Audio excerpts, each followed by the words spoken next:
The Justice Department summons Rappler head Maria Ressa and Treasurer James Bitanga over the tax evasion complaint filed by the Bureau of Internal Revenue against Rappler Holdings Corporation. Ressa and Bitanga received the subpoena Monday. The BIR last March 2 claimed Rappler profited from the sale of Philippine depository receipts to two foreign entities in 2015. It said Rappler should pay income and value-added tax for the transaction. Rappler's lawyer Francis Lim says the capital raised from issued PDRs has not been booked by Rappler as income. The BIR also said Rappler is subject to income tax and VAT as the company is a dealer in securities. Lim said then that just because Rappler issued PDRs does not make it a dealer in securities. Ressa earlier called the BIR complaint ludicrous. She said, "This is clear intimidation and harassment. The government is wasting its energy and resources in an attempt to silence reporting that does not please the administration." Cabinet Secretary Leoncio Evasco Jr., in a confidential memorandum to President Rodrigo Duterte, accuses National Food Authority Administrator Jason Aquino of diverting NFA rice meant for typhoon-prone Eastern Visayas to select Bulacan rice traders. The memorandum obtained by Rappler was supposed to have been given to Duterte by Evasco during a one-on-one meeting in Malacanang on Monday.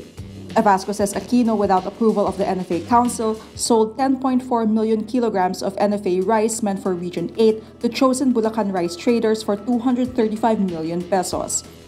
The deal was disadvantageous to the government as it had purchased the rice for 261 million pesos for specific rice consumers, poor communities in Region 8. The scheme was supposedly one reason why there was a sudden decline in NFA's buffer stock in Eastern Visayas. The amount of rice sold to private traders is equivalent to a buffer of 3 days. With the Aquino-sanctioned pullout, the region's buffer stock was reduced to less than a day's worth of stock. The sale proceeded despite the special mandate given to NFA to ensure higher reserves for Eastern Visayas because it is in the typhoon belt and most vulnerable to food security threats. Evasco slams Aquino for acting as if diverting NFA rice stocks was solely his prerogative. Evasco says, quote, "The NFA administrator arrogated unto himself the exclusive discretion of determining the allocation and recipients of NFA rice stocks without the slightest regard to the guidelines and procedures that safeguard the interests of the public." Documents attached as annexes to the memorandum show a portion of the Eastern Visayas buffer stock was sold to 4 Bulacan rice traders. Evasco points to one possible reason for the supposed preference for Bulacan traders. Aquino's wife comes from San Miguel, Bulacan. Evasco's meeting with Duterte and his memorandum come after the president defended Aquino and expressed trust in him. Duterte also expressed an intention to abolish the NFA Council, a move seen to benefit Aquino. But after being told this could not be done without Congress, Duterte said he will transfer the NFA to the office of the president instead and will assign Agriculture Under Secretary Bernadette Romulo Puyat in charge of rice importation. 3 Reuters journalists win the 2018 Pulitzer Prize in International Reporting for their relentless reporting on the Duterte administration's ongoing drug war. Claire Baldwin, Andrew R.C. Marshall, and Filipino journalist Manuel Mogato are behind Reuters' winning work, a series called Duterte's War, which looks into the bloody drug crackdown in the Philippines.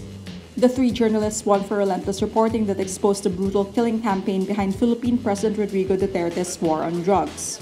Mogato is Reuters' political and general news correspondent in Manila. Baldwin is a special correspondent for Reuters who has investigated the Philippine drug war since June 2016. Marshall, who also won in the same Pulitzer Prize category in 2014, is Reuters' Southeast Asia special correspondent. The Philippines drug war began in 2016, shortly after Duterte assumed office. According to government authorities, the anti-illegal drugs campaign has claimed more than 4,000 lives since July 1, 2016.